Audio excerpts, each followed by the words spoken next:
블록체인 기반 하에서 어떻게 이 교육계가 변화할 것인지에 대해서 이인규 대표님께서 발표를 해주도록 하겠습니다. 일단 인사 먼저. 네, 안녕하세요. 반갑습니다.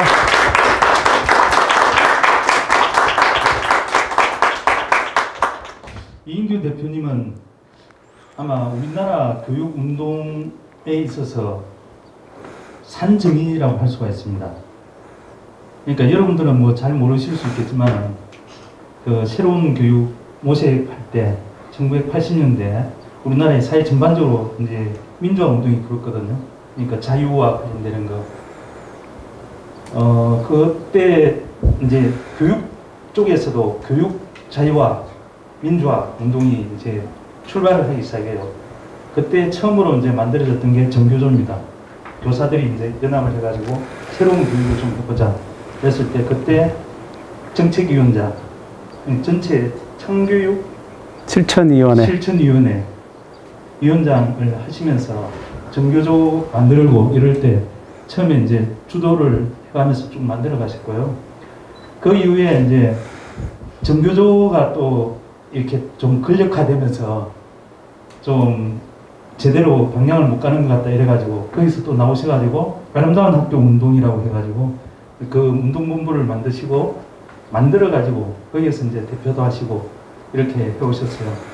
근데 뭐 사회적으로 뭐 어디 가갖고 뭐 초빙 교수를 하니 뭐 교우 교수를 하니 뭐 그런 것은 그냥 사회적인 포지셔닝이고 이제 만들어 오셨던 게 그러니까 쭉 교육적으로 여러 가지 운동들을 해오셨고 지금도 그 일을 하고 있고 그리고 이제 지금은 이제 또 4차 산업 시대니까 그 4차 산업이라고 하는 그 기술을 써가지고 이때까지 해왔던 교육운동 정신 그러니까 모든 학생들이 자기 자신의 이렇게 능력들을 혹은 다음들을 개발할 수 있도록 하는 것이 어떻게 가능할 것인가 이걸 고민을 하다가 지금은 이제 블록체인 기반화해서 이게 더 좀 쉽게 될 수 있겠다 이런 가능성을 발견하고 그 연장선상에서 이걸 갖다가 서울시에서 이제 연구 용역을 받았고 그걸 바탕으로 해갖고 새로운 교육 운동을 펼치기 위해서 이렇게 이제 하고 있는 일들을 여러분들한테 발표를 하고 싶어 하시는 것 같아요.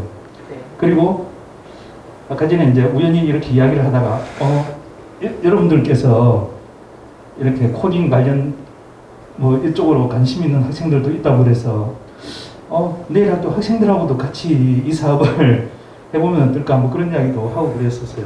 아마 이 자리가 여러 가지로 여러 면에서 의미가 있는 그러니까 한국 교육 운동의 쭉 해왔던 것이 새롭게 어떻게 재편될 것인가에 관련해서 여러분들과 소통을 하면서 아마 새로운 단초를 만들어가는 그런 기회가 되지 않을까 싶습니다.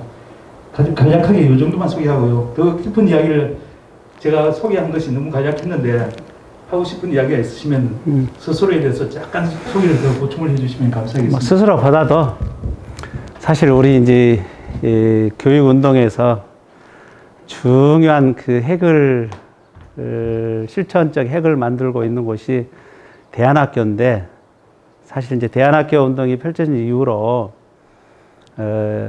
상당 부분이 제도권에 흡수돼 버리고 대안학교의 본질적 특성을 많이 좀 잃어버렸는데 그나마 우리가 유지하고 있는 곳이 바로 이 내일학교예요. 그래서 우리 내일학교 학생들 우선 만나게 된 게 너무도 반갑고요.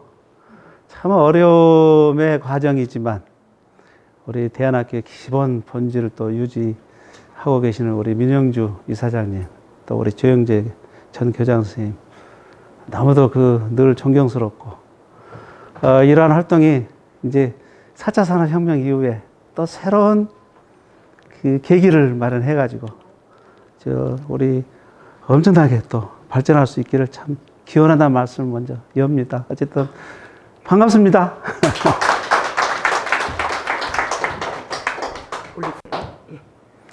저한테 주어진 시간 30분인데 좀 길으면 어때요?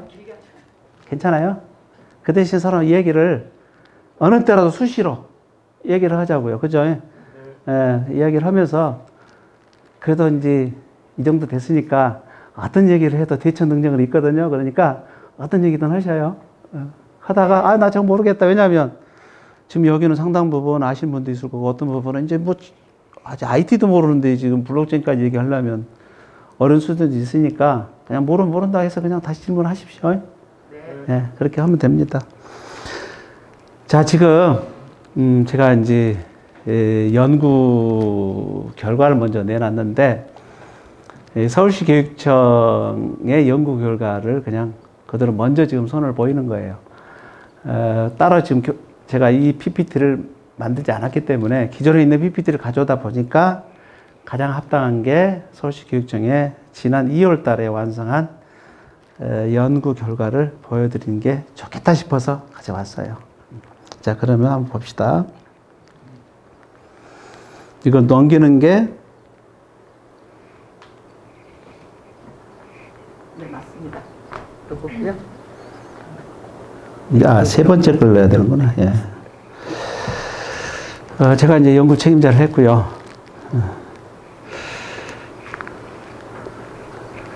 약 한 150페이지. 지금까지 이제 대개 우리 연구 보고서 하면 한 200페이지는 300페이지는 되는데 제일 짧은 보고서입니다. 150 정도로 끝냈죠. 예. 그 뒤가 좀 꽤 있어요. 가장 제가 지금까지 진행했던 연구 보고 중에 제일 짧은 연구 보고입니다. 우선은 우리 서울시 교육청에 이 블록체인을 어떻게 적용하면 좋을까에 관한 거고요. 그렇게 된 배경은 이 블록체인 기술이 우리 교육계에 특히 교육 행정에 미치는 영향이 굉장히 클 거라고 생각을 했어요. 그래서 제도권 내에서 교육 행정을 어떻게 변화시키는 것이 좋을 것인가, 그러한 구상할 때가 왔고, 이런 점에서 이제 조영 교육감님한테 이 연구 프로젝트를 발주해 달라고 요청을 했고, 그렇게 해서 진행한 프로젝트입니다. 이 안에 이제 내용은 이제 기본적으로 아직 우리 교육계가 블록체인에 대해서 이해가 조금 일천하니까 일반적인 이해, 그리고 이러한 블록체인 기술을 적용할 만한 요소들을 저희들이 발굴하고, 이 중에서 어떤 것부터 서울시 교육청이 했으면 좋은가에 관한 내용이었어요. 지난 22일에 끝났고요. 현재로서는 뭐 여러 가지 법과 제도, 기술의 부분에 있어서 약간의 위험 요소가 있다는 점을 감안해 달라는 얘기입니다. 자, 우선 이제 블록체인 여기 처음 들어본 학생도 있죠? 그렇죠? 이 학생들 수준에서는 처음 들어본 학생도 있을 거예요. 여기서 이제 우리 블록 쌓기 블록이라는 것은 이 거래 원장을 말하는 거예요. 거래 원장 하나가 이제 하나의 블록이에요.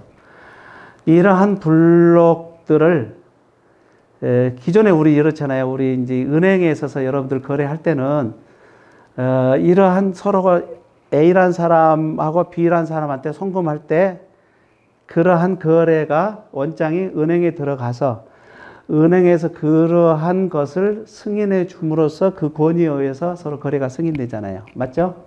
근데 은행이 없는 거라요. A와 B 사이에 거래를 하는데 그 거래한 그 블록을 컴퓨터에 전부 있는 대로 싹 분산시켜요.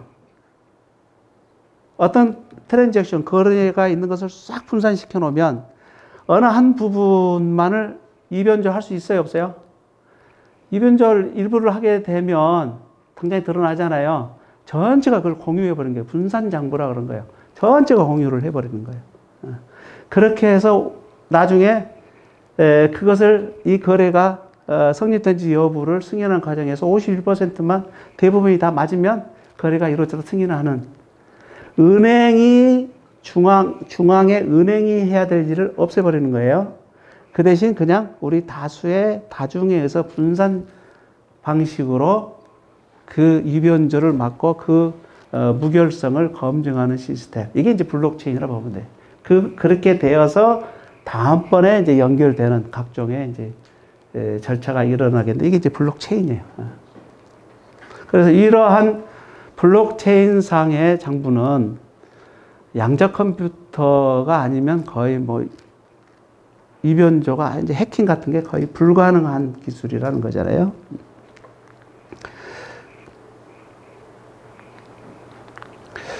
자, 이러한 그 블록체인이 세상에 알려지게 된 것은 바로 그 사토시 나카모라는 현재까지도 실제로 누군지는 정확하게 지금 밝히지 않은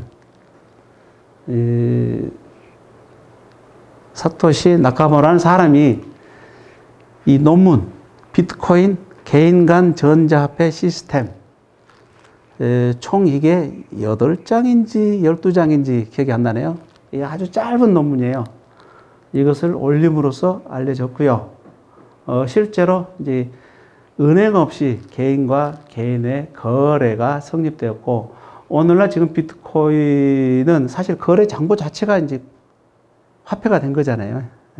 따로 거래 장부 화폐가 있는 게 아니라 하나로 돼가지고 있는데, 오늘 시세가 약 한 1,100만 원? 조금 모자란 정도일 거예요. 그 다음에 이 비트코인이 달러보다 더 많이 소유한다고 그래요. 달러가 전 세계 사람들의 20%가 소유했다면 이미 비트코인은 25%가 소유한 경험이 있대요.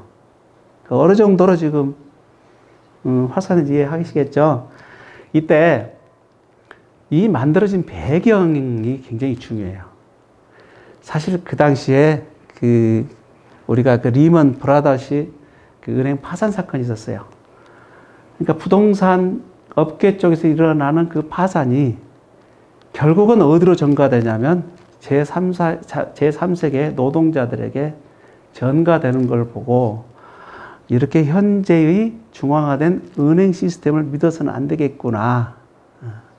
그래서 피어투피어로 직접 개인 대 개인의 금융 시스템 가지고 새로운 금융 질서를 만들어야 되겠구나 하는 그러한 대한 운동이 이 안에 바탕이 되어 있는 거예요.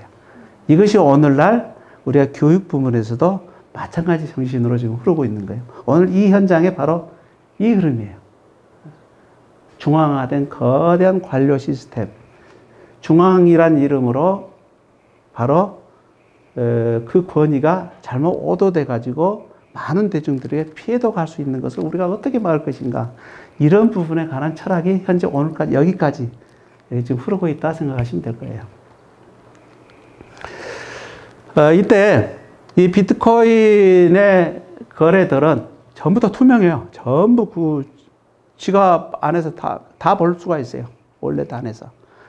모든 거래들이 다 하나도 안 계시 전부 다 알 수 있어서 이걸 이변주도 불가능하지만 중간에 속이는 것도 불가능해요. 물론 익명성이 보장되는 것 때문에 자칫 또 다른 이제 문제가 또 발생돼요. 예를 들어서 뭐 마약 같은 거래에 이용한다든가 이런 문제가 또 있어서 현재로는 중앙의 개입이 필요하다는 점이 어느 정도 용인되어 있는 거예요. 이런 정도로만 생각하시면 될 것 같아요. 이때 이러한 그 블록체인 기술이 화폐 아닌 일반 생활에 쓸 수 있겠구나라고 생각하는 하나의 소년이 있어졌어요. 오늘 어쩌면은 그 소년을 발굴하고 싶은 거예요. 바로 19살짜리 이름에 비탈릭 부테린. 지금 몇 살이에요? 지금 몇 살인 것 같아요? 2013년에 19살이니까. 지금 여기 안에 이제 19살 이미 넘어버린 학생들 있죠? 예?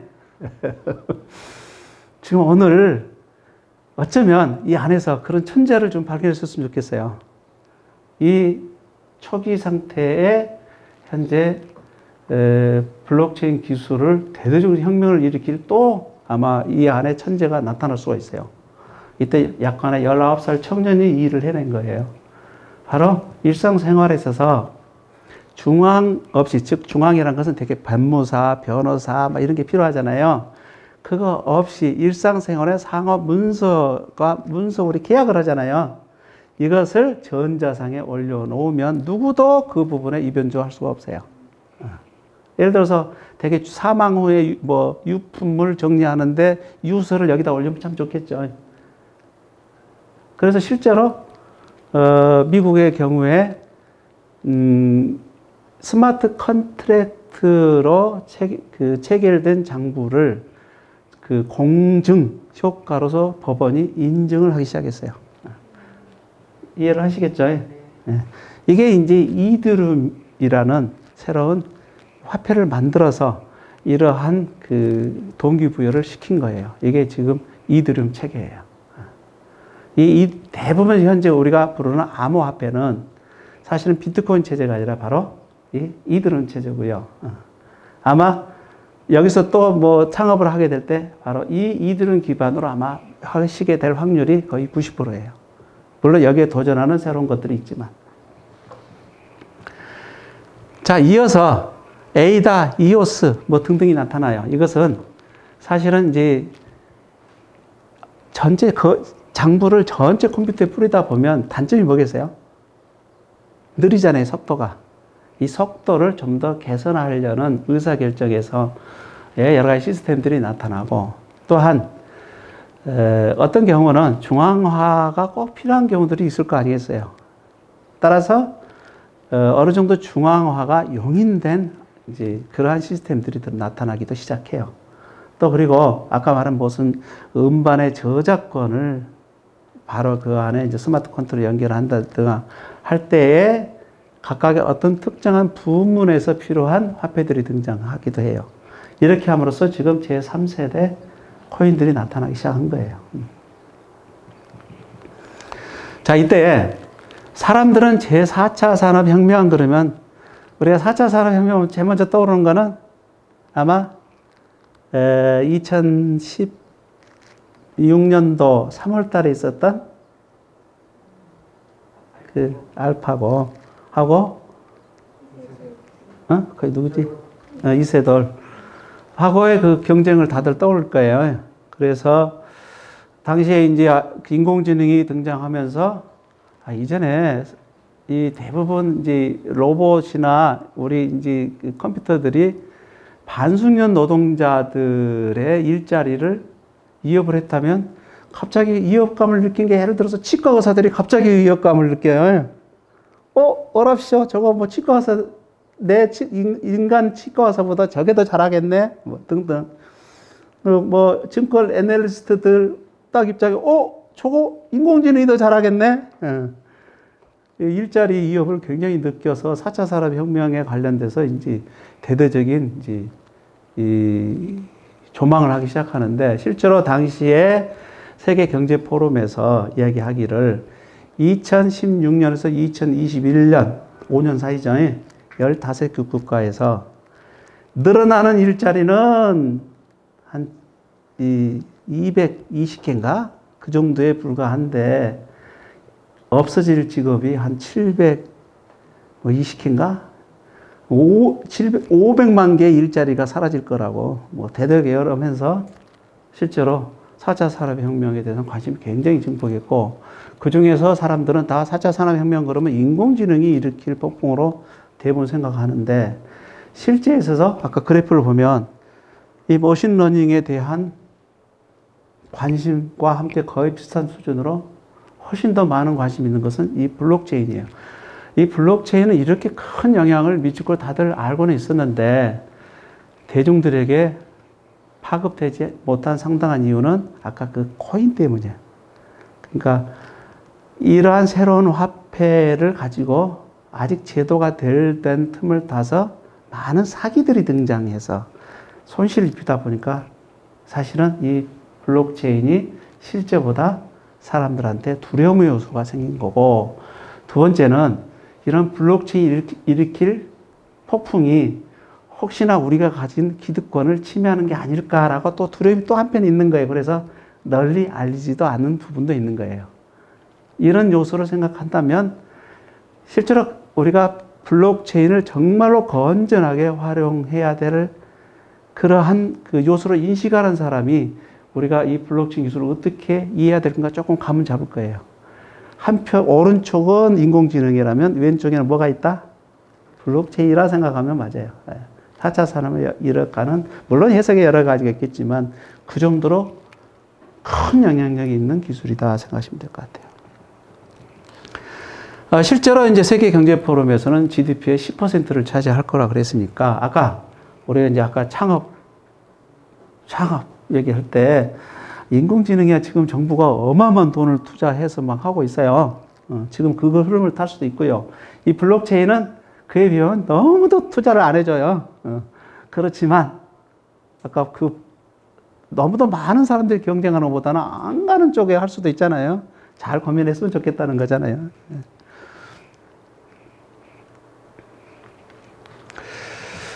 현재 이제 아까 블록체인 기술은 현재로서는 비싸다. 블록체인 최고 기술자들이 연봉 한 3억 정도? 그리고 많지도 않아요. 우리나라에 그러한 최고 기술자들이 많아야 30명, 뭐 이 정도밖에 안 된다고 하니까 이 블록체인 부분의 기술자가 되면 어마어마한 대우를 받겠죠. 근데 나이 드신 분들은 뭐 고정관념 때문에 빨리 못해요. 이 젊은 사람들이 빨리 이 기술을 익히면 금방 대우 받겠죠. 그죠? 고민을 좀 많이 해보셔요. 특히 이제 이 정부도 이 블록체인 기술을 인식해서 그전에는 이 암호화폐 그러면 무조건 불법. 법무부 장관이 나와서 뭐 이거는 뭐 불법이다 막 할 정도로 현 정부 들어서 그랬었는데 2018년부터 정부가 이거 안 되겠다 육성 과제로 인식하기 시작해가지고 발주를 하기 시작해요. 늦었지만 중국은 블록체인 굴기선을 했어요. 시진핑부터. 그리고 위안화를 블록체인 기반으로 지금 바꿔서 지금 발행하기도 시작했어요. 이런 정도예요. 특히 이제 지금 맨 앞에 정책적으로 지금 앞서가고 있는 건 주로 중국이에요. 이제 각 부처에서 하고 있는데, 자, 예를 들어서 이제 선관위는 이 블록체인 기술을 이용해서 이제 투표에 활용하려고 그래요. 블록체인 기술을 투표에 활용하다는 이변조가 없다는 점을 안다면 실제로 투표장에 가지 않아도 그냥 모바일로 충분히 유효한 투표를 끌 수 있겠죠. 예. 그래서 이미 이 시스템은 다 거의 다 마련한 걸로 알고 있어요. 다만 뭐가 문제예요? 여당과 야당이 서로 누가 이익인지 손해인지 자기들 좀 계산이 끝나야 되겠죠.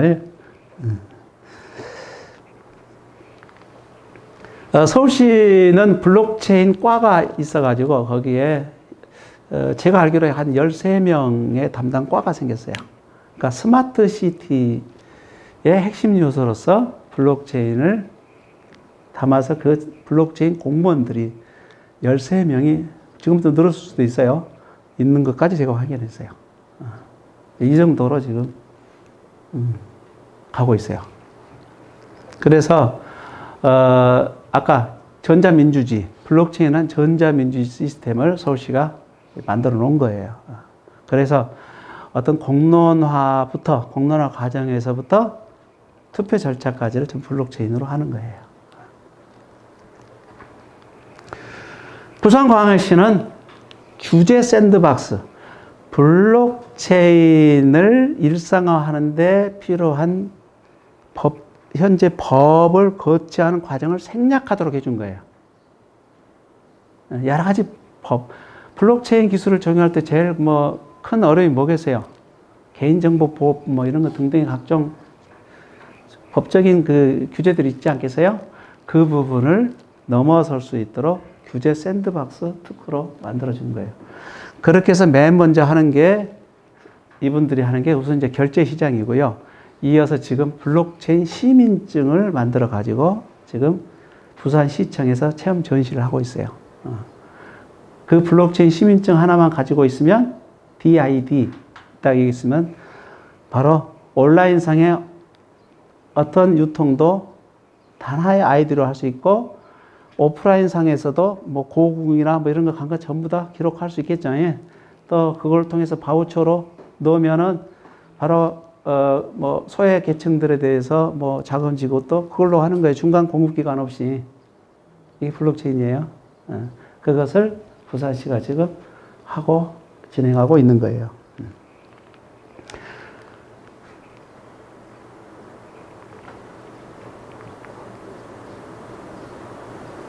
네, 안 돼. 그리고 각국에 이제 하고 있는데, 각국에서도 하고 있는데, 이제 미국의 경우는 이제 의료 보건 시스템에서 블록체인 기술을 많이 적용했고요. 영국의 경우에는 이제 후생 노동성에서 우리 연금 생활자 관련돼서 실제로 연금을 블록체인을 통해서 공급해 봤더니 비용이 행정 비용이 30%나 절감되더라. 최근 이제 보고를 해왔어요. 각국이 지금 블록체인을 하루빨리 지금 도입을 해서 지금 우리 행정 편의를 극대화하는 것이 현재 과업들이 돼 있어요. 교육 분야인데, 자, 교육 분야에서 맨 먼저 지금 적용하는 것은 바로 우리 거래장 문서. 그 중에서도 여러분들의 그 성적, 그죠? 성적 적용이겠죠. 여러분들은 안 해봤죠. 우리 때는요, 부모님한테 성적 그 입연조 하려고 선생님 해보셨어요? 막 지우개로 해가지고, 그러다 이 동그라미를 어떻게 팔자로 고친다든가. 다 했어요, 옛날에. 그 학생들은 그 입연조 경험이 조금씩 있어요, 다들. 공부를 잘했다고 안 한 게 아니에요.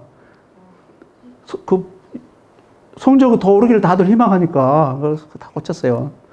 이것을 이제 막아야 되겠다. 그래서 블록체인에 이제 저장해서 내려보내는 거예요. 여러분, 문제가 됐던 우리 딸, 아직 우리 재판 와중이 있기 때문에, 결과에 대해서는 잘 모르겠지만, 어쨌든, 지금 현재 그 상장을 준 것에 대한 지금 투명성 부분이 지금 의심되고 있죠. 이런 부분이 처음부터 블록체인에 의해서 했다면 큰 문제가 안 돼요. 실제로 블록체인이 발달하면 그것을 발급한 기관의 신원의 확실성, 그 다음에 그것을 발급자의 신원의 확인성, 그 다음에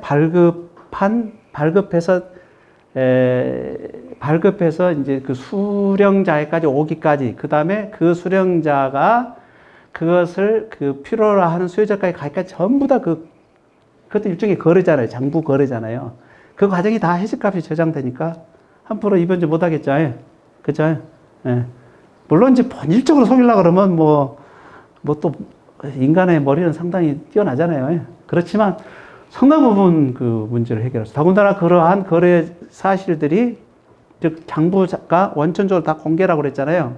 싹 공개되어 있기 때문에 사전에 이미 벌써 공론화돼서 그 상장이 문제됐다고 학생들이 벌써 제기를 했겠죠. 자, 이게 왜 투명한 거래가 되는지 이해됐겠죠. 이제 이러한 것을 MIT가 먼저 해냈다는 거잖아요. 그 다음에 이제 ODM이라는 그 회사는 자, 그러면 서로 학생의 활동, 그러니까 학생을 노동자로 보는 거예요. 여러분이 노동자예요. 이 노동자로서 학생의 성과들이 있잖아요. 그 성과를 보상해 주기 시작한 거예요. 그러니까 우리 창업반이 있으면 창업 아이템의 결과가 얼마나 사회적으로 의미 있는 것인지를 같이 참여한 공동체에서 평가를 해주는 거예요. 옛날 같으면 어떻게 했겠어요? 중앙에서 선생님이 하는 것이고, 이번엔 누가 해요? 참여한 사람들이 하는 거예요. 이해 가셨죠? 차이 알겠죠? 중앙이 없는 거예요. 피어 투 피어로 하는 거예요. 이것을 이제 하는 시스템이 지금 만들어진 거예요. ODM. 그 다음에 이제 우리 이제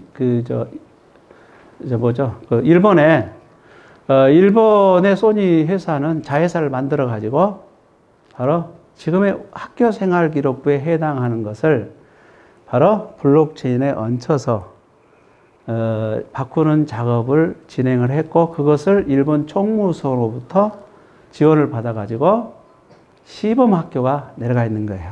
그러니까 우리보다 훨씬 빠르다는 거 알겠죠? 굉장히 빠르게 진행하고 있는데, 우리는 지금 2024년까지 이제 블록체인을 얹겠다고 이제 선언한 상황이에요, 일단. 그러니까 우리가 굉장히 늦습니다, 지금. 그 다음에 이제 점점 이것을 통합화하는 거잖아요. 처음에 생성하고, 발급하고, 그 다음에 이제 기록하고 이런 것에 관련돼서 아까 블록체인은 그것의 투명성을 저장하기도 했지만 또 하나의 화폐 단위로서 아까 성과를 보상하는 것이, 그런 활동을 보상하는 시스템이 또 돌아가는 거예요. 정보가 투명한 뿐더러 그러한 정보의 거래 자체를 용인하게 하는 게 블록체인이에요. 이러한 시스템들이 이제 나타나기 시작한 거예요. 이 중에서 제가 발견한 가장 이제 앞서고 있는 학교가 이 당구대인 것 같아요. 당구대는 보셔요. 밑에 이제 블록체인 기반으로 여러분들이 활동한 모든 예를 들면 아까 창업반에서의 활동도 다 자절로 자동 기록되도록 다 돼 있는 거예요. 자동 기록되고 그것을 계량화란 말 알아요?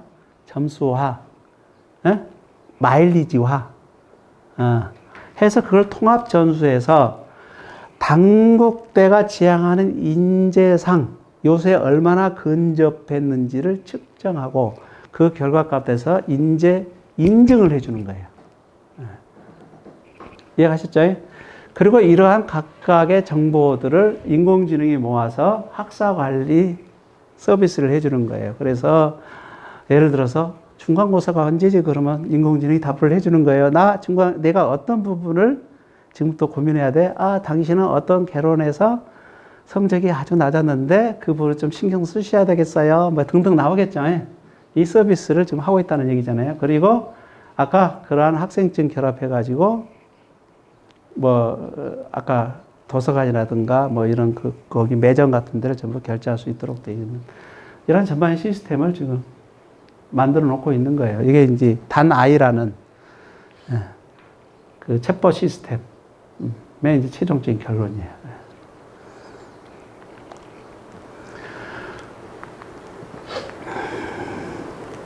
네, 이거는 이제 정부가 인정해 준 거고요. 자, 그러면 실제로 그러면 구체적으로 어떤 일이 있을 수 있을까? 우선은 이제 학습 이력 증명, 아까 금방 했던 학습 이력 증명부터 하자는 거잖아요. 자, 여러분, 현재 나이스가 갖고 있는 문제점이 뭘까요? 여러분들은 지금 나이스가 뭔지 모르죠? 학교 생활기록부는 중학교까지 다니는 아이들은 아시죠? 학교 생활기록부에 다 학교 학생 활동이 전반이 기록되죠. 성적에서부터 쫑알쫑알 우리 선생님들 평가까지 다 들어가죠. 그것은 국가가 법으로 교사들로 하여금 기록하도록 의무화했던 거예요.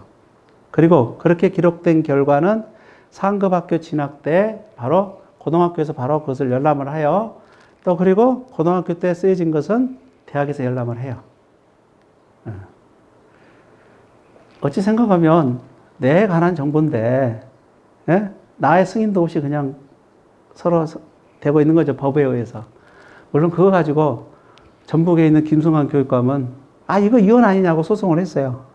그때 이제 합헌 판결을 내려졌어요. 국가는 국가의 필요에 의해서 할 수 있다고 이제 내려진 거잖아요. 그러나 근본적으로 우리가 이러한 행위가 학생의 정보 인권에 저촉되는지 여부가 심의에 오른 사건이잖아요. 이해가셨어요? 실제로 가끔 우리 TV 보면 우리 개그맨이 학교에 찾아가서 학교 생활 기록부 딱 열러봤더니 얘는 주의가 산만하고 가끔 다른 학생들을 힘들게 하고 이런 사실이 막 써져 있잖아요. 사실은 이제 선생님의 눈이지 그 아이의 전체 모습이 아니잖아요. 이렇게 개그맨으로 성공할 줄 알았으면 아마 선생님 그렇게 안 썼을 거예요. 이 학교 생활 기록부에 뭔지 알겠죠? 더군다나 예를 들어서 여러분 중에 내가 디자이너로 크고 싶다. 디자이너로 크고 싶은데 학교 생활 기록부를 보여주면 이 아이가 디자이너로서 성실히 일할 만한 역량이 있는지를 알 수 있어요? 아마 그래서 여기 대안학교가 있는 거예요, 지금. 여러분, 여기 와 있는 이유는 지금 저쪽에 제도권 학교는 학교 생활 기록부에 쓰여지기 위해서 학교 시스템이 있는 거예요. 그거 잘 써야지 대학 가니까. 그런데 그것이 실생활에 유용하지 않다는 얘기잖아요, 아까. 좀 이해됐겠어요? 더더욱이나 이런 거예요. 학교 생활 기록부를 만약에 해킹을 하면 어마어마한 가치를 지니겠죠. 해킹을 방지하기 위해서 삼진법을 쓰는 등 두텁게 방어망을 쳤어요. 왜 포환성이 있다는 얘기예요? 없다는 얘기예요? 없겠다는 얘기예요. 진입장벽 막 치니까 그러면 나중에 인공지능이 들어갈 수 있어요, 없어요? 들어가잖아요. 자, 그래서 지금부터 이것을 좀 달리, 전적으로 달리 생각해 보자, 라는 거예요. 자, 그 전적인 다른 생각은 그거예요. 우선은, 기록의 주체는 누구야 되겠냐? 강제로 권한을 갖고 있는 교사가 아니라 누구나, 그죠? 어디에서 그 활동이 기록되어 있냐?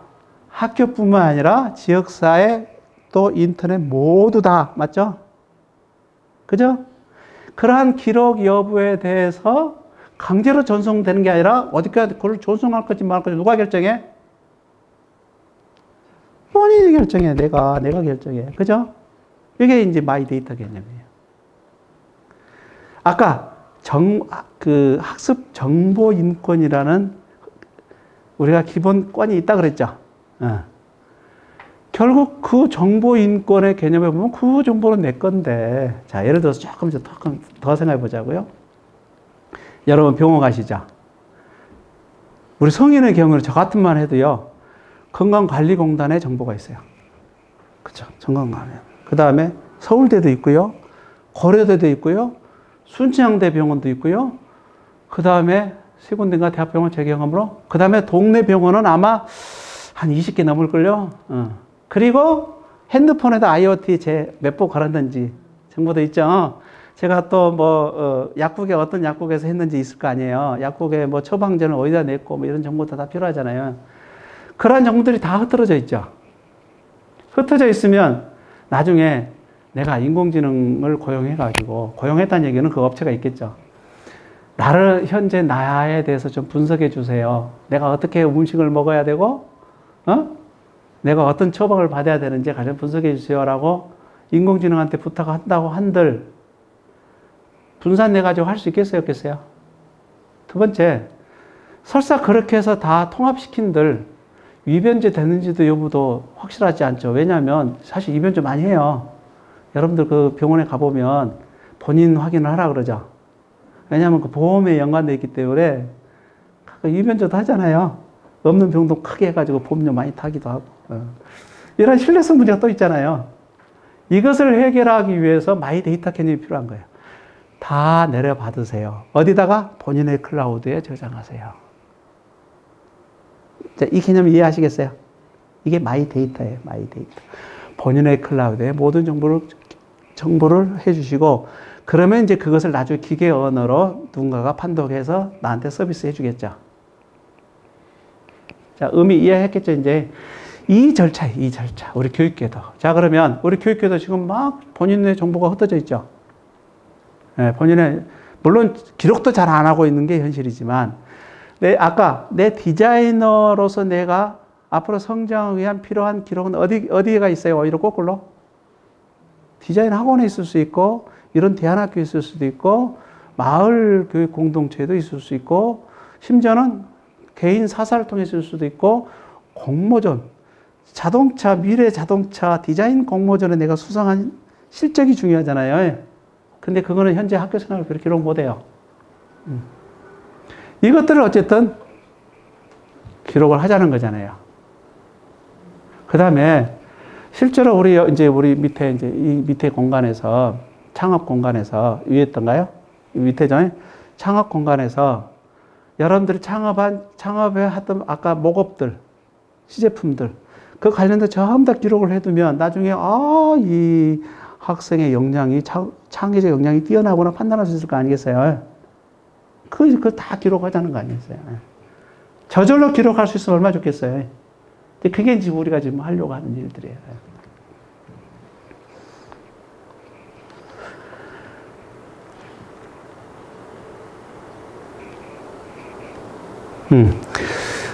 이러한 기록에는 아까 졸업장, 성적증명서, 왜 그러죠? 뭐 판타포토 왜 그러죠? 뭐 이런 수료증, 아까 상장 뭐 이런 것들이죠. 이것들을 모두 다 현재로서는 학교 생활기록부가 기록하지를 않는다. 기록하지 않는 중요한 이유는 교사들의 업무가 증가하게 되기 때문에 계속 삭제하죠. 두 번째는 사교육을 증진시킨다고 삭제해버리죠. 그러니까 거의 기록할 게 없어지는 거예요. 성적 외에는. 그러다 보니까 여전히 이번에 여러분들 작년이었던가요? 대학 입시에 수시냐 정시냐 가려면 나라가 떠들썩했죠. 결론은 어느 쪽으로 왔어요? 뭐 대학에 처음부터 안 가고 생각하니까 전혀 관심이 없어요? 난 대학하고 거리가 멀어. 수시가 뭔지 정시가 뭔지도 몰라요. 그러니까 시험 성적으로 주로 뽑는 시험이 있을 거고 역량 중심으로 뽑는 게 역량 중심으로는 정성적 평가 아까 활동의 전반의 기록 이거 가지고 뽑는 게 있을 수 있고 하나는 시험 성적 갖고 뽑을 수 있는 거잖아요. 근데 시험 성적은 신뢰에 있어서 높아야 낮아요? 높죠. 정량 평가는 아까 정성 평가 즉 아까 활동 그 자체 갖고 이 역량을 뽑는 요소는 신뢰성이 좀 낮을 수도 있잖아요. 이때 이러한 신뢰성을 증가시키는 게 블록체인이에요. 아까 위변조도 맞고 아까 전반적으로 그 활동에서 여러 사람이 평가를 하고 중앙화된 평가가 아니라 이런 점에서 지금 블록체인이 우리가 입시 위주의 교육을 탈피하는 중요한 요인이 되고 역량 중심으로 우리가 지금 변화하는 국가적 과제를 빨리 좀 해결할 수가 있는 거예요. 어쩌면 이 대안학교로 쫓겨온 것도 그 시험 때문이잖아요. 사실은 따져보면. 그 문제를 해결할 수가 있어요.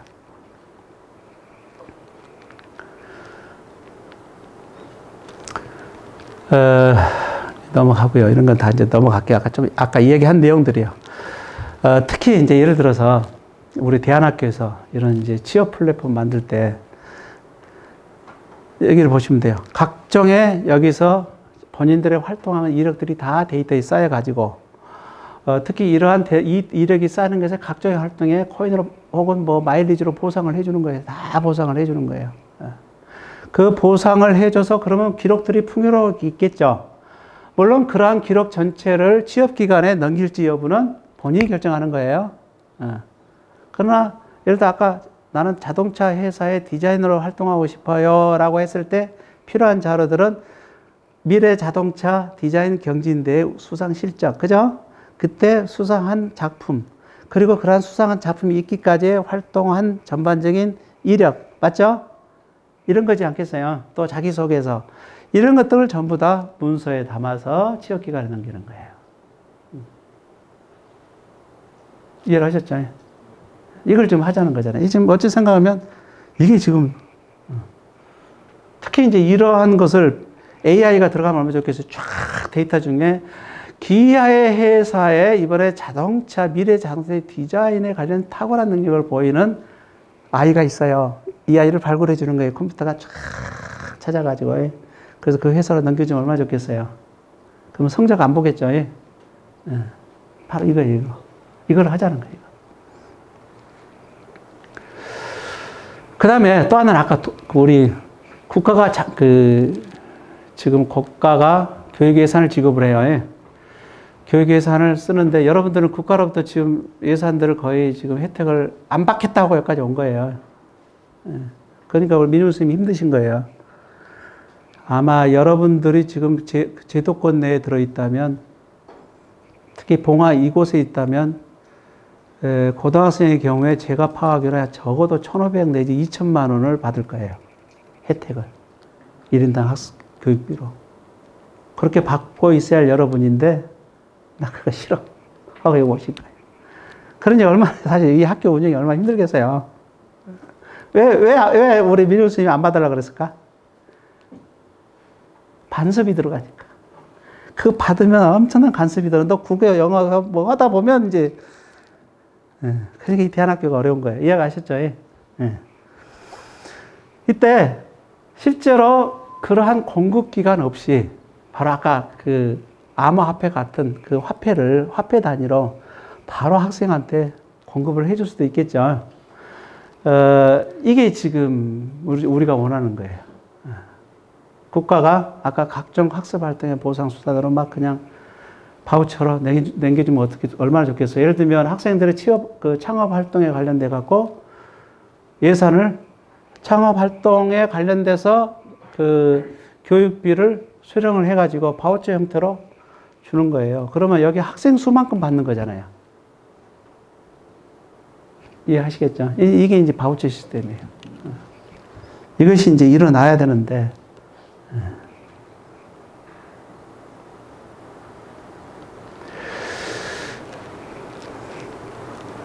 그 다음에 또 하나가 이제 아까 학습자 DID. 자, 지금까지 여러분들은 인터넷을 하게 되면 굉장히 복잡한 게, 가는 것마다 아이디 다르고 비밀번호 다르잖아요. 하고 아마 짜증 날 거예요. 또 잊어버려갖고 또 뭐 핸드폰에 검증하고 시간도 가다가 뭐 전화 받다가 그냥 잊어버리고 아마 짜증 났을 거예요. 그 아이디를 바로 블록체인에 저장해서 단일 아이디로 들어갈 수가 있어요. 그게 이미 은행은 이미 실현했어요. 그래서 여러분들 국민은행 가서 신한은행에 내 통장을 들어갈 수가 있어요. 단일 아이디로 인정해 주니까. 현재 이제 금융계통이 이미 성공을 했어요. 이게 이제 디센트럴라이즈드 아이덴티티. 이게 지금 또 이제 어마어마한 기술로서 비용 절감을 좀 하는 거예요. 자, 이게 일어나면 이 DID 갖고 여러분들은 EBS도 가고 단일 아이디로 에드넷도 들어가고 K무크도 들어가고 메가스터디도 들어가고 휴넷도 들어가고 해커스도 들어가고 오케이? 아이스크림도 들어가고 가능하죠? 이거예요. 자, 이것을 바로 이제 학생증에 얹히면 되겠죠? 예. 그러면 이제 온오프가 하나 연결되는 거예요. 이게 이제 DID 시스템. 그리고 이제 조금 더 발달하면 그러한 온라인 상에서의 수강증 뭐 이런 것들이 전부 다 내 데이터로 쌓이는 거죠. 예. 이해하시겠죠? 예. 오프라인도 IoT로 연결해서 내가 미술학원에 들어간 거에 딱 하면 미술학원에 출기를 나 여기 그대로 들어와요. 이해하시겠죠? 예.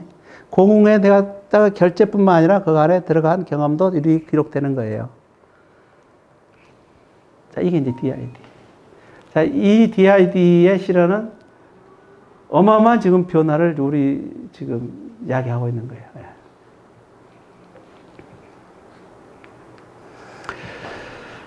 현재 상당 부분 진척이 이미 돼 있어요. 이 부분은요. 예. 그 다음에 이제 경상남도가 지금 하고 있고요. SK텔레콤이 지금 이를 좀 실현을 꽤 많이 앞장서 했고요.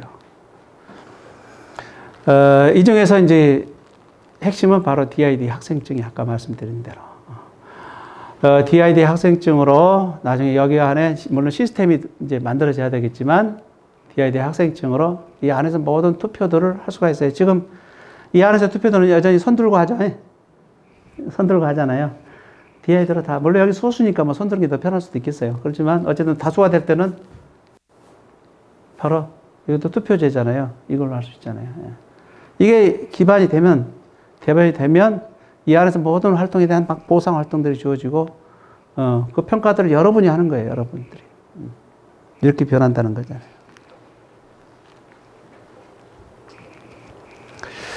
특히 이제 아까 학습 동기부여 시스템. 자, 우선 아까 포스텍과 연세대가 포스텍이 3천만 원을 총장이 그 엔그램이라는 회사, 엔그램이라는 그 사내 졸업생의 벤처 회사한테 3천만 원을 지원해줘요. 그 벤처 회사는 바로 우리 창업한 그 창업 동아리에 바로 돈을 3천만 원을 쓰는 거예요. 안에서 누가 더 가치 있는 발명을 했는지에 대한 그 평가를 그 동아리 내에서 하는 거예요. 실제로 그 평가에 돈이 실어져 있어요. 내가 평가를 한다는 것은 돈을 그쪽으로 주는 거예요. 이해를 하셨죠? 이 시스템이에요.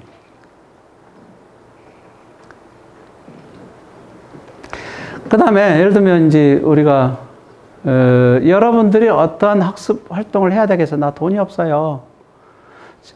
지금은 지금 이 시스템 내에서는 자꾸만 이제 국가가 만들거나 교사가 만든 교과 가지고 학생들이 선택하는 게 겨우예요. 근데 그게 아니라 이번에는 나 이것을 하고 싶어요. 근데 뭐 국가에서 지원할 수가 없는 자동차 디자인, 예를 들면 나 지금 배워야 될 게 자동차 디자인 교과예요. 그거는 사실 국내에 한두 개밖에 없고요. 만약에 그것을 수강하기는 서울이나 멀고요. 근데 거기 안에 뭐 조그만 그 사이버 교육이 한 있다는 걸 발견했어요. 좀 비싸더라고요. 한 200만 원 해요. 그러면 본인이 나는 이러이러한 절차의 자동차에 관심을 가졌으며 디자인으로 나는 성공하려고 하며 유망하며 그런데 현재 이 과에 가지 않으면 안 돼요. 그런데 200만 원이 필요해요라고 할 수 있겠죠. 뭔 말인지 알겠죠? 이 시스템을 만들 수가 있어요. 창업반에서 만들면 좋아요. 여기서 한번 만들면 좋겠죠. 이렇게 되면 이제 사실 우리 대한교육 시스템이 만들어지는 거예요. 작지만 어마어마한 일이 펼쳐지는 거예요. 아까 이제 협동 수업도 그 안에서 평가도 내부적 평가, 외부적 평가를 바로 할 수 있어요. 이게 이제 순천향대에서 하던 거예요. 순천향대학교 학생들이 하는 프로젝트예요.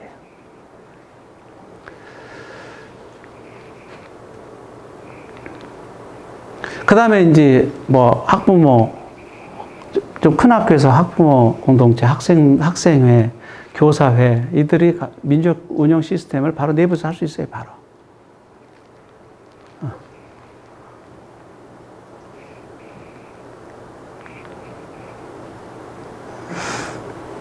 뭐, 러시아는 이제 아예 그냥 이러한 블록체인 투표 시스템을 뭐 도입하고 있는 거 보이죠? 2017년에 이미 도입을 했어요. 그래서 이제 이 학교 내 교내 민주주의 활성화하는 플랫폼을 만들 수 있다. 아니, 이런 거 하려면 돈이 얼마 드냐, 전체.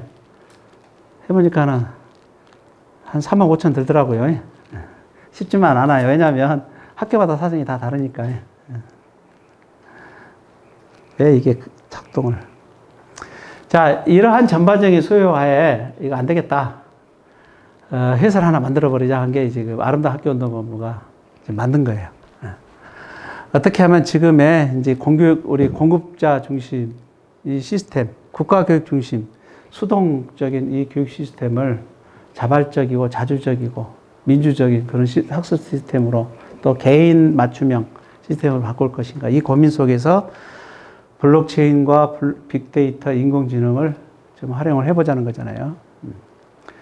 단지 그냥 초중등 활용하는 게 아니라 생애 이력, 유치원, 어쩌면 태교부터 죽을 때까지 생애 이력. 우리가 사실은 산다는 게 뭐예요? 늘 깨닫는 거라는 거잖아요. 깨닫는 과정은 누가 죽을 때까지 죽음의 순간에도 존재하잖아요. 그죠? 공부해서 뭐 하냐면 깨달으려고 하는 거잖아요. 밑에 이제 블록체인 기술이 들어가고 있고요. 그 위에 각종 그 활용할 수 있는 UX, UI 이제 디자인들이 들어가는 거예요. 그래서 아까 이제 소액 장학제도 또 그리고 전문가를 가까운 데서 나 이제 자동차 디자인 관련해서 이력 가까운 지역의 사람을 매해서 같이 만날 수 있는 시스템. 그 다음에 아까 온오프라인의 경험들을 이렇게 빅데이터화하는 그런 플랫폼. 뭐 이것들 다 만들자는 거예요. 특히 이것을 가능케 하는 것은 결국은 보상. 학습자가 흩어져 있는 교육 기록을 자기의 학습 지갑에다가 집어넣는 행위에 보상을 주는 거예요. 또 새로운 학습 기록에 대해서 그 기록자에게 보상을 주는 거예요. 그러한 보상에 들어가는 그러한 그 포인트가 있을 거고, 이 포인트를 이 전체 생태계의 가치가 증가한 것만큼 그 거래되도록 그렇게 해주는 시스템이에요. 근데 이게 이제 암호화폐 연결되겠죠. 그게 지금 아까 인식이 문제, 저 암호화폐는 사기야 라고 하는 부분을 인식을 뚫고 지금 만들어져야 돼요. 암호화폐에 관련돼서 그저께인가 그 암호화폐도 하나의 자산으로 인정해서 세금을 물리는 법안이 상정됐어요. 이제 상정이 됐어요, 이제. 합법화에 지금 길을 걷고 있는 거죠.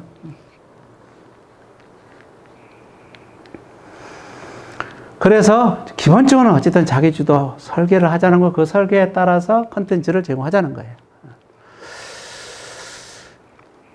특히 이제 API 연동 기술이 있어서 어디나 컨텐츠들을 접속하자는 거고요. 또 그 다음에 온오프 라인이 서로 데이터를 주거니 받거니 할 수 있도록 하자는 거고요. 이거 다 하려면 어마어마한 일들이 필요해요. 왜 플랫폼이냐? 다양한 기업들이 들어와야 돼요.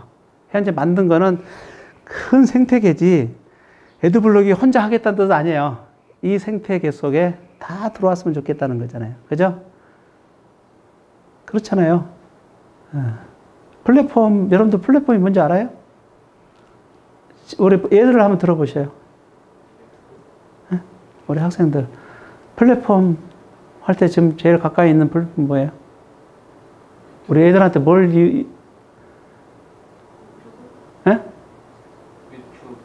유튜브. 그렇죠. 유튜브도 플랫폼이죠. 그보다도 그래도 조금, 보기도 플랫폼이긴 한데, 특성을 좀 제대로 설명을 하기는 좀 더 어렵고.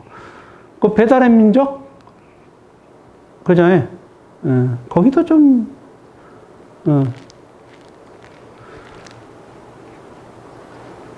야놀자도 있고, 또 뭐 있지? 뭐, 최근에 다 이제 플랫폼 하고 있는 거예요. 다 웬만한 서비스를 무료로 진행하면서, 진행하는, 그죠? 특히 이제 블록체인 학생증, 이제 이걸 좀 만들어 가자는 게 지금 에드블록에, 왜냐하면 지금 여기 아름다운 학교 운동본부는 공교육에 기반을 두고 있어요. 물론 그분들을 혁신시키려다가 여러 성공적인 모습은 아니에요, 솔직히. 그래서 이제 이쪽으로 지금 가려고 하고 있는 거예요. 그 다음에 아까 이제 각 역량 있는 전문가를 매칭해 주는 거, 이렇게 좀 하는 거잖아요. 이런 코디가 나오는 거잖아요. 멘토가 나오고. 특히 이제 필요한 거는 이 멘토가 학습 이력 관리를 해주는 거예요. 네가 네가 현재 자동차 디자이너로 성공하려면 이러이러한 학습을 하는 게 좋겠어라고 코칭해주는, 이게 좀 필요하겠죠. 이런 그 매뉴얼은 다 만들어져 있어요. 지금 성공하고 있는 데는 마이클로버라는 곳인데, 이거는 그 대학 입시와 관련돼 갖고 이미 성공했네요. 이미 성공했고, 아마 이 회사가 한 300억 정도 매출을 일으키고 있다고 들었어요. 여기 써졌네요. 역시 대학 입시 쪽에서 이런 거 하면 잘 되는가 봐요. 저는 근처도 잘 안 가지만. 그 다음에 아까 스카라 시스템. 이제 이런 식으로 본인이 프로포설을 하는 거예요. 나 좀 지원해 주세요.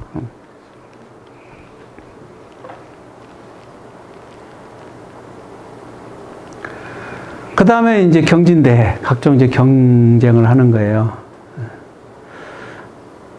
예를 들어서 외국어 마을 해설 경진대 하면 컨텐츠들 올라오겠죠. 유튜브에서. 그죠? 그게 이제 투표를 하겠죠. 순위가 나오겠죠. 이런 거예요. 교실에서도 이런 거 할 수 있겠죠. 이렇게 해서 결국은 아까 꼭 필요한, 지금처럼 막 그냥 펼쳐놓고 하는 게 아니라 이 아이한테 어떻게 하면 꼭 필요한 교육 외에는 안 하는 거예요. 사실 우리 지금 대한민국 학생들이 제일 힘들어하는 거는 쓸데없는 교육이 많다는 거 아니에요. 쓸데없는 거. 아마 우리 공교육기관에서 지금 뭐 특성화 학교에서 예를 들어서 특성화 고등학교의 아이들한테 정말 쓸모 있냐 물어보면 90%가 쓸모없고 나머지 10%만 쓸모 있는 것일 거예요, 아마. 왜냐면 본인 취업과 아무 상관이 없는 거예요. 이런 쓸데없는 걸 어떻게 배제하고 꼭 필요한 것만 쭉 집어서 학습 경험을 하게 만드냐가 이제 지금 중요하잖아요. 특히 아까 이제 이런 거 가능한 거예요. 아이고, 너 이렇게 쭉 분석을 해주는 거예요. 너는 우리 6대 핵심 역량 중에 의사 소통 역량이 조금 다른 역량보다 낮아. 그 중에서 비언어적 의사소통이 낮구만. 그 중에서 제스처 이 부분에 대해서 좀 학습해야 되겠어. 그래서 5분짜리 제스처에 관련된 컨텐츠를 전 세계 컨텐츠를 뒤져갖고 전달해 주는 거예요. 누가 뒤져요? 인공지능이. 아침에 딱 일어났더니 나는 그 제스처에 대해서 5분 딱 배우는 거예요. 오케이? 이게 지금 필요한 거잖아요. 이제 그러기 위한 이제 진단 시스템. 동아리 활동이 가능하게 하고.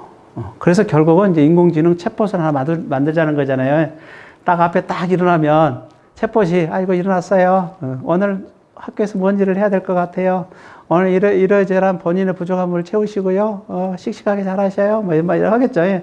그러면 나 특히 뭐를 해야 되는데 그 중에서도 수학의 미분에 대해서 잘못 오해하고 계시더라고요. 관련해서 가시기 전에 저 컨텐츠를 떼니까 좀 배우시겠어요? 오케이. 지금 이걸 좀 하자는 거잖아요, 이거를.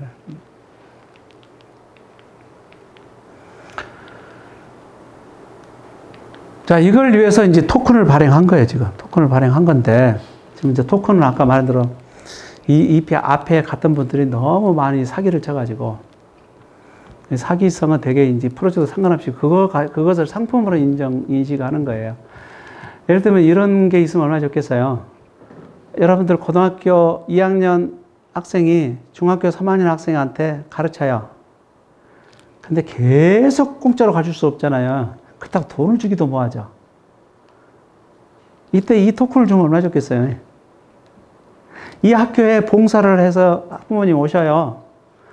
근데 계속 SOS 칠 수도 없고 뭔가 보상을 해줘야 되겠는데 돈으로 드리기는 뭐하고. 이게 교육화폐가 필요한 거예요. 교육 대안화폐. 이 대안학교는 특히 대안화폐가 필요한 거잖아요. 뭔가 들이대. 가치가 있는 듯 없는 듯. 실제로 그걸로 이제 보상할 수 있다면 이게 이제 교육화폐예요. 지금 그걸 좀 만드는 얼마나 좋겠어요. 이것을 창업팀에서 만들면 좋잖아요. 내부에서 만들어내면 돼요. 만드는 건 아주 간단해요. 만들어 실제로 우리가 이 안에서 통용되는 대안화폐로 하자라고 서로 인식하면 돼요. 이 대안화폐는 사실상 이론이라고 가정하자라고 하는 거예요. 예를 들어서 고등학교 2학년 학생이 중학교 3학년한테 배웠더니 중학교 3학년 아이가 보상으로 얼마나 코인 줘야 될 것인가 관련해서 한 10,000원을 줬으면 좋겠네 싶으면 그 10,000원에 해당되는 코인을 주면 될 거 아니에요. 그래야 하면 좋겠죠. 물론 뭐 평가는 여러분이 알아서 하시고요. 나중에 그것을 결국은 나중에 커져가면 그것을 상장하면 되기도 해요. 왜냐하면 이런 대안학교들이 막 커져가면 실제로 그 플랫폼의 가치가 생기고 그 플랫폼 가치에 투자하는 사람이 늘어요. 오히려 거꾸로 아니 이게 사기 아닙니까 하는 사람이 있는데 오히려 거꾸로 달러 체제가 오히려 사기예요. 따져보면 종이 한 장에 옥매죠. 어쨌든 그렇다는 거잖아요. 우리가 대안화폐가 필요해요. 거대한 이 달러체 무너지면 우리는 뭘로 통용하고 뭐 등등. 이런 부분에 있어서 아까 이드리움 기반의 화폐들도 필요하다는 거예요. 한번 고민을 해볼 필요는 있다는 거예요. 그럼 도대체 이런 플랫폼 내에서 무너지면 어떡하실 겁니까? 이 플랫폼이 커지면 커질수록 아까 데이터 특히 누가 좋아하겠어요? 취업회사가 좋아하겠죠. 취업회사로부터 어쨌든 지원이 있을 거고 연구자들도 지원이 있을 거고 이 안에 광고도 있을 거고 이 플랫폼 안에서 다양한 이제 생태계 중에 컨텐츠 회사들은 어쨌든 여기 안에 돈을 낼 수밖에 없는 거 이렇게 해서 생존하는 거예요. 이제 이렇게 하자는 게 전체적인 이제 내용들이에요. 이거는 이제 회사 얘기고요. 이 회사에 속하든 안 하든 그러한 기본 구성 가지고 예를 들어서 이 안에 대안학교 전체를 연대하겠다. 하면 그걸로 하는 거예요. 아니면 우리 봉화군의 전반적인 학습 플랫폼을 만들겠다. 이 봉화군에 여기서 시작해서 창업부대가 우리 초, 중, 고, 그 다음에 평생교육 각종 기관, 도서관 이걸 전부 다 여기서 연결하겠다고 해놓고 누구로부터 지원을 요청해? 봉화군청이나 경북에 요청할 수도 있겠죠. 오늘 이 들은 거 가지고 시작을 하는 거예요. 이 안에서 이제 만들어 가는 거예요. 애드블록 상관이 있을 수도 있고 없을 수도 있고 그건 이제 나중에 문제예요. 그러한 이제 창업팀이 이 안에 생겨났으면 좋겠다는 거예요. 제가 원래 시간을 많이 지금 썼어요. 진짜 질의응답 받을게요.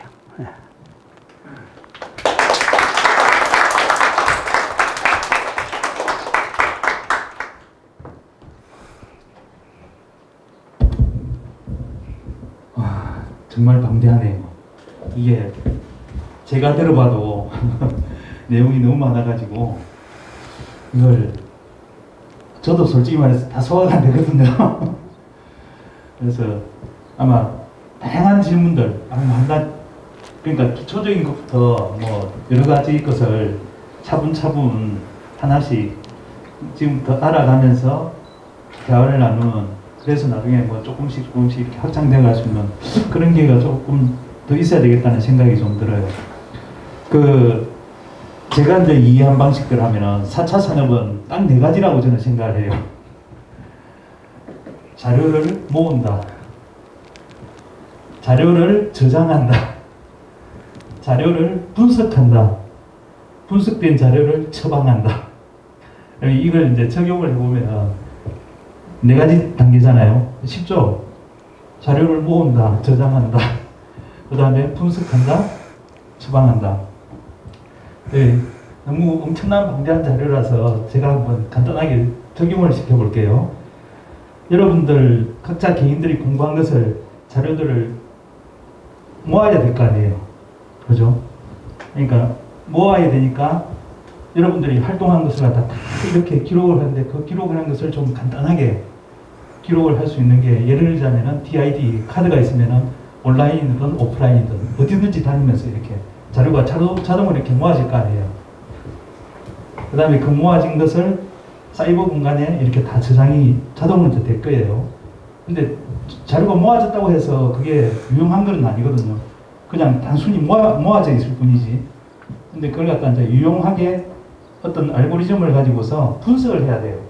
그게 이제 아까 전에 말한 인공지능 챗봇 심리 뭐 이런 게 있어요. 근데 이제 분석하는 도구를 개발하는 것은 진짜 쉽지 않아요. 예, 많은 노력들이 필요하고, 그게 이제 대부분 힘들어하는 거예요. 사람들이. 예, 잘 분석을 해야 되거든요. 그 분석 틀이 잘못되면 완전히 정보가, 그러니까 잘못된 처방이 나는데. 그래서 잘 분석을 한 다음에 그것을 갖다 실제로 이제 이렇게 처방을 해줘야 되잖아요. 그러니까 요 4단계로 가는데, 그것에 대한 엄청나게 많은 이야기들이 단계별로 쭉 이야기가 지금 전개가 되어 있는 거예요. 많은 이야기들이 있지만은, 그래가지고 이제 이게 여러분들의 교육과 관련해서는, 예를 들자면은 성장해간 과정들을 자료를 이제 모아서 처방, 그러니까 이렇게 그걸 기록을 해 놓으면은 그게 맞춰서 이제 분석이 되고 처방이 되는데, 이 과정들이 나도 하고 주변에 있는 다양한 사람들이 하고, 이 과정들이 또 이제 그 성장해가는 과정 하나하나가 다 보상이 될 수 있도록, 그걸 이제 코인을 통해서 이렇게 보상이 될 수 있는 구조를 만들어 놓고, 그게 잘 되면은 그래서의 성장도 될 수 있도록 하는 구조까지도 나올 수 있다 하는 것이 대한 이야기라고 저는 제 나름대로 정리를 했어요. 근데 막 세부적인 것은 아닙니다. 시간이 그래서 일단 그 이인규 선생님께서 하신 브리핑을 이렇게 정리를 하고 잠깐 쉴까요? 이렇게 편하게 앉으시면 알겠습니다. 받으시는 자리를 알겠습니다. 그렇죠? 그래서 저는 제 나름대로 이렇게 이해를 했고, 여러분들도 나름대로 한번 정리를 해보시고 어떤 틀을 가지고서 그 다음에 다음 시간에 좀 더 이렇게 자유롭게 기본 개념부터 해가지고 막 여러 가지 응용적인 것까지 한번 자유롭게 한번 대화를 해보는 시간을, 다음에 요 좀 쉬고 한번 대화를 하는 시간을 좀 가질 수 있도록 했으면 좋겠습니다. 예, 잠깐 쉬도록 하겠습니다.